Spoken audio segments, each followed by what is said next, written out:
Okay guys, तो आज हम नया वीडियो करने वाले हैं। इस वीडियो में आपको हम fully automatic star data starter की कंट्रोल वायरिंग करके दिखाएंगे।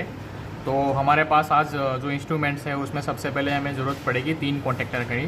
तो हमारे पास पहला है मेन कॉन्टेक्टर, उसके बाद डेल्टा कॉन्टेक्टर, उसके बाद स्टार कॉन्टेक्टर। तो अपने अपने हिसाब से अलग अलग कॉन्टेक्टर होते हैं। कई बार हमें कुछ एनओ और एनसी वाले कॉन्टेक्टर मिल जाते हैं, तो कई में हमें अलग से ऑक्सिलरी एनओ एनसी के टर्मिनल नहीं होते हैं। तो हमारे पास जो 3 कॉन्टेक्टर है वो एल&टी कंपनी के हैं, और हमारे पास एक टाइमर है और 2 पुश बटन है, और एक हमने एड ऑन ब्लॉक ले लिया है वो हमारे एनओ कनेक्शन के लिए, क्योंकि हमारा जो मेन कॉन्टेक्टर हम यूज़ करने वाले हैं उनमें ऑक्सिलरी में एनओ नहीं है। तो इसके लिए हम क्या करेंगे कि हम एक एड ऑन ब्लॉक उसमें शामिल कर देंगे।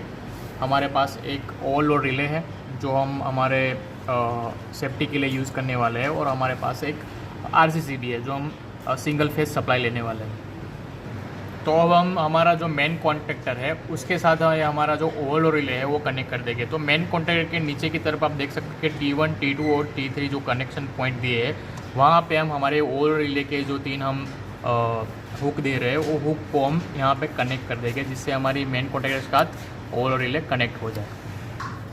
तो अब जो हमारा एड ऑन ब्लॉक है जो जिसका हम एनओ यूज़ करने वाले हैं, तो उसे हम हमारे मेन कॉन्टेक्टर के ऊपर इस तरह से सरका के फिट कर देंगे, जिससे हमारा मेन कॉन्टेक्टर के साथ एड ऑन ब्लॉक कनेक्ट हो चुका है।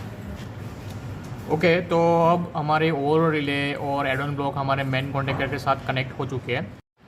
ओके, तो हम सबसे पहले RCCB से फेज वायर लेके हमारी जो ओवरलोड रिले है, ओवरलोड रिले के नीचे हम देख सकते हैं कि कई सारे टर्मिनल दिए हुए हैं। तो वहाँ पे नंबरिंग की हुई है 94, 96, 97, 98, 95। तो सबसे ज़्यादा हमें 95 और 96 जो हमें NC के तौर पे देते हैं। तो आप देख सकते हैं यहाँ का जो टर्मिनल है, ये टर्मिनल ये 95 है और ये 96 है। तो सबसे पहले हमने जो RCCB से फेज वायर ली है वो हम 95 टर्मिनल को देंगे, और 96 टर्मिनल से हम एक वायर कनेक्ट करके ले जाएंगे हमारे स्टॉप पुश बटन को, यानी हमारे NC पुश बटन के साथ 96 से लेके एक वायर कनेक्ट कर देंगे पुश बटन के साथ, NC पुश बटन के साथ। तो हमने RCCB से फेज वायर लेके हमारे 95 टर्मिनल ओवरलोड रिले के 95 टर्मिनल को दिया है, और ओवरलोड रिले के 96 टर्मिनल को एक वायर कनेक्ट करके हमने हमारे जो स्टॉप पुश बटन है NC के साथ कनेक्ट किया। तो हमने कुछ जो पुश बटन है उस पर नंबरिंग की होती है, कुछ पुश बटन पर नहीं आती। हमारा जो ये दोनों पुश बटन है वहाँ पे हमें इनपुट या आउटपुट के नंबरिंग नहीं दी हुई है, तो आप अपने हिसाब से उसे सेट कर सकते हैं। तो हमने 96 टर्मिनल से एक वायर लेके दिया है स्टॉप पुश बटन के इनकमिंग टर्मिनल में। अब दूसरा जो हमारा पुश बटन का दूसरा जो सिरा है वहाँ से हम एक वायर कनेक्ट करके हमारा जो स्टार्ट पुश बटन है उसके साथ कनेक्ट कर देंगे। तो हमने स्टॉप पुश बटन से एक वायर लेके दिया है स्टार्ट पुश बटन को। तो आप देख सकते हैं हमारा जो फेज वायर है वो सीरीज में कनेक्ट हुआ है। जैसे ही RCCB से वायर निकला 95 से 96 से और 96 से स्टॉप पुश बटन से स्टॉप पुश बटन से स्टार्ट पुश बटन तक, तो ये हमारा जो कनेक्शन हुआ है सीरीज में है। अब हम क्या करेंगे, जो हमारा स्टार्ट पुश बटन है उसका जो दूसरा टर्मिनल बाकी है वहाँ से एक वायर हम कनेक्ट करके ले जाएंगे मेन कॉन्टेक्टर के A1 के साथ। तो यहाँ पे हम एक वायर कनेक्ट करेंगे और वहाँ से इस वायर को ले जाएंगे A1 के साथ। तो आप देख सकते हैं हमने हमारा जो स्टार्ट पुश बटन से एक वायर हमारे मेन कॉन्टेक्टर के A1 के साथ कनेक्ट कर दिया है। तो आप देख सकते हैं यहाँ पे A1 लिखा है और यहाँ पे A2। तो जनरली हमारा जो कॉन्टेक्टर हमारे पास है, चाहे जो भी कॉन्टेक्टर है, वहाँ पे हमें सप्लाई देना होता है। तो यहाँ पे A1 और A2 दिया हुआ है। आप देख सकते हैं यहाँ पे 240 वोल्ट लिखा है। तो यहाँ पे हमें सिंगल फेज सप्लाई देना है, यानी यहाँ पे A1 में हमें फेज देना है और A2 को न्यूट्रल देना है। तो जैसे हम हमारे A2 को न्यूट्रल देंगे तो हमारी एक सर्किट ख़त्म हो चुकी है। आपको ध्यान रखना है कि आपके पास जो कॉन्टेक्टर है वो शायद 440 वोल्ट का भी हो सकता है। तो वहाँ पर आपको 2 लाइन देनी होती है। यहाँ पे हमारे पास 240 वोल्ट का है, इसका मतलब यहाँ पे हमें एक फेज और एक न्यूट्रल देना है। तो यहाँ पे A1 में हमने हमारे स्टार्ट पुश बटन से एक वायर कनेक्ट कर दिया है, और A2 है वहाँ पे हम न्यूट्रल वायर कनेक्ट करेंगे। ओके गाइस, तो हमने यहाँ पे आप देख सकते हैं कि हमने A2 को न्यूट्रल दे दिया है और A1 के साथ फेज कनेक्ट कर दिया है, जो फेज हमें मिलेगा स्टार्ट पुश बटन से। ओके, तो हमारा एक जो सर्किट है वो आज पूरा हो चुका है अभी। अब हम टेस्ट कर लेंगे कि इस सर्किट की वजह से हमारे मेन कॉन्टैक्टर के साथ क्या होगा। तो हम यहाँ से RCCB ऑन करेंगे और जैसे ही हम हमारा स्टार्ट पुश बटन दबाएंगे और छोड़ेंगे तो हमारा कॉन्टैक्टर है जो यहाँ पे कनेक्ट नहीं हो पा रहा है, होल्ड नहीं हो पा रहा है। जैसे आप देखिए हम स्टार्ट पुश बटन फिर से दबाएंगे तो हमारा कॉन्टैक्टर है जो होल्ड नहीं हो पा रहा है। वो इसके लिए हम और एक वायर ओके, तो हम हमारा जो स्टॉप पुश बटन है से वहाँ से एक वायर उसके आउटगोइंग टर्मिनल से एक वायर लेके हम दे देंगे हमारे जो एड ऑन ब्लॉक जो हमने मेन कॉन्टैक्टर के साथ कनेक्ट किया हुआ है, तो उसके एनओ के साथ हम एक वायर कनेक्ट कर देंगे। कहाँ से? स्टॉप पुश बटन के आउटगोइंग टर्मिनल से एनओ के निचले टर्मिनल के साथ। तो हमने हमारे स्टॉप पुश बटन के आउटगोइंग टर्मिनल से एक वायर लेके हमारा जो मेन कॉन्टैक्टर का एड ऑन ब्लॉक है उसके एनओ के निचले टर्मिनल में हमने वायर कनेक्ट कर दिया है। और जो एनओ का हमारा ऊपर का टर्मिनल है 53 नंबर का, वहाँ से हम एक वायर लेके हमारे मेन कॉन्टैक्टर के A1 के साथ कनेक्ट कर देंगे। मतलब यहाँ से एनओ का एक सिरा कनेक्ट करेंगे और दूसरा A1 के साथ। तो हमारी जो लिंक वायर है एनओ से हमने A1 टर्मिनल के साथ कनेक्ट कर दिया है। तो ये जो हमने लिंक की है उसकी वजह से हमारा जो एक कॉन्टैक्टर है वो क्या करेगा, होल्ड करने लगे। पहले क्या हुआ था, ये लिंक हमने जब नहीं की थी तो हमारा कॉन्टैक्टर होल्ड नहीं कर पा रहा था, वो छूट रहा था। अब हम आपको टेस्ट करके दिखा देते हैं। तो यहाँ से हम RCCB ऑन करेंगे। RCCB ऑन करने के बाद जैसे हम स्टार्ट पुश बटन को ऑन करेंगे तो आप देख सकते हैं कि हमारा जो एड ऑन ब्लॉक है उसके हमारा जो कॉन्टैक्टर है होल्ड करता हुआ दिखाई देगा। थोड़ा और कैमरा नज़दीक कर देते हैं और हम स्टार्ट पुश बटन दबा रहे हैं यहाँ से। तो जैसे हमने स्टार्ट पुश बटन दबाया तो हमारा जो कॉन्टैक्टर का जो कॉइल है वो होल्ड होने लगा है। और जैसे स्टॉप पुश बटन दबाएंगे हमारा जो कॉन्टैक्टर है वो ऑफ हो जाएगा। तो फिर से हम बता देते हैं, जैसे हम स्टार्ट पुश बटन दबाएंगे हमारा कॉन्टैक्टर होल्ड होने लगा, जैसे स्टॉप पुश बटन दबाएंगे ऑफ हो जाएगा। ओके, तो अब हमें क्या करना है, जो हमारा ये डेल्टा कॉन्टैक्टर है, ये स्टार कॉन्टैक्टर है और ये हमारा टाइमर है। तो ये दो कॉन्टैक्टर और हमारे टाइमर को हमें अलग से फेज़ न्यूट्रल देनी होती है। अलग से मतलब हमारे पास यहाँ पे फेज़ और न्यूट्रल दोनों हमारे मेन कॉन्टैक्टर के साथ कनेक्ट कर रखी है।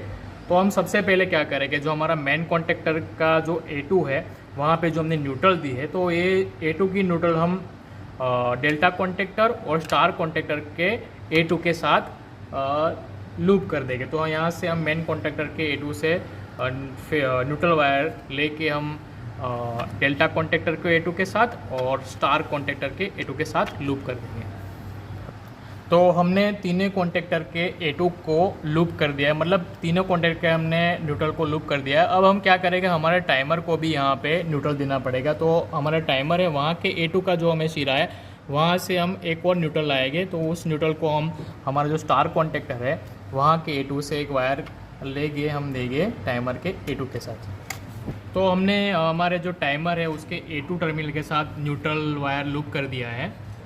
अब एक टाइमर है, इसे हमें सप्लाई देनी पड़ती है। A1 को हमें फेज और A2 को न्यूट्रल। A1 को फेज और A2 को न्यूट्रल इसलिए देनी है कि इसके टाइमर के अंदर जो कॉइल है वो मैग्नेटाइज करने के लिए। तो A1 को अब हम क्या करेंगे, A1 के साथ हम फेज़ कनेक्ट करेंगे। तो फेज़ तो हमें हमारे मेन कॉन्टैक्टर के A1 से भी मिल जाएगा, मेन कॉन्टैक्टर के A1 से भी मिल सकता है, स्टार्ट पुश बटन से भी मिल सकता है और स्टॉप पुश बटन से भी हमें फेज़ मिल सकता है, डायरेक्ट भी दे सकते हैं। पर हम यहाँ पे क्या करेंगे, मेन कॉन्टैक्टर के A1 से हम फेज वायर लेके हम देंगे टाइमर के A1 के साथ कनेक्ट कर देंगे। तो हमने मेन कॉन्टैक्टर से A1 से फेज लेके हमने टाइमर के A1 को दी है। अब आप देख सकते हो उसके बाजू में 17C का जो टर्मिनल है तो वो कॉमन टर्मिनल है जहाँ से स्टार और डेल्टा जाएंगे।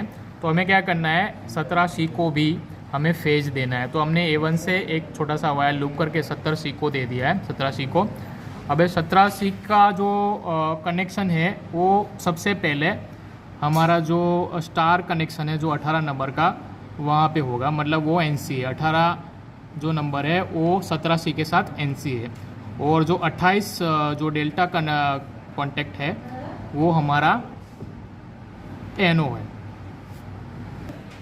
ओके, तो हम क्या करेंगे, जो हमारा 18 नंबर का जो टर्मिनल है जो स्टार का है वो हम स्टार के कॉन्टेक्टर के साथ उसके A1 के साथ कनेक्ट कर देंगे। मतलब जो 18 नंबर का हमारा जो स्टार टर्मिनल है वो हम हमारे स्टार कॉन्टेक्टर के A1 के साथ यानी यहाँ से यहाँ कनेक्ट कर देंगे। और जो डेल्टा कॉन्टेक्टर है, जो हमारा डेल्टा कॉन्टेक्टर है, उसके A1 के साथ हम 28 नंबर का डेल्टा टर्मिनल कनेक्ट कर देंगे।